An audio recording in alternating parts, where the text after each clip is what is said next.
magaluto kita gali ang pochero. Ang aton ingredients amo ang pechay, cabbage, kamote, kag saging, saba. Yara kita sing karon i-garnish tani. May man kita lemongrass or tanglad, kag kamatis, kag sibuyas. Ang ari na nagpabukal na tasing tubig no, pwede ta na mabutang aton nga kamatis kag sibuyas. Nakapabukal na tanadaan. Pwede na siyang kamatis kag sibuyas, kag pwede naman ang aton nga kamote kag saging. Kamote kag saging. Butang tanan except lang sing mga dahon karon na nasla kag aton tanglad. Butangan ta sang asin. Nagpabukalan tani. Medyo dugay ni siya. Niyara kita mga 20 minutes ni siya maluto. Ay palutuon ta gid ang kamote kag saging. Hulaton ta. Amo na siya. Ang saging, mayo ni siya sa may insomnia.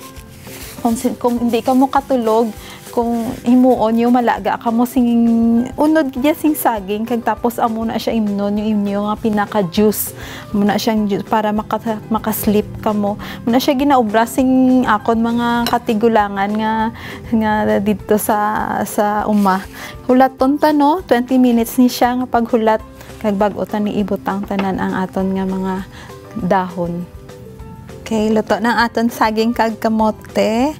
Luto na, pwede ta na ibutang aton nga mga repolyo kag pechay.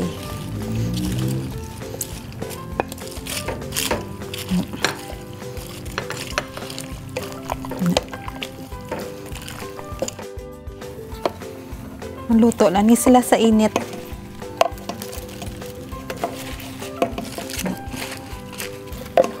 Siya kami maluto lang siya sa init.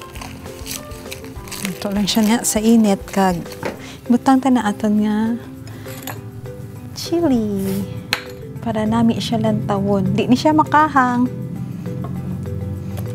I-display ta siya para nami siya lantawon. Kung mag-serve ta.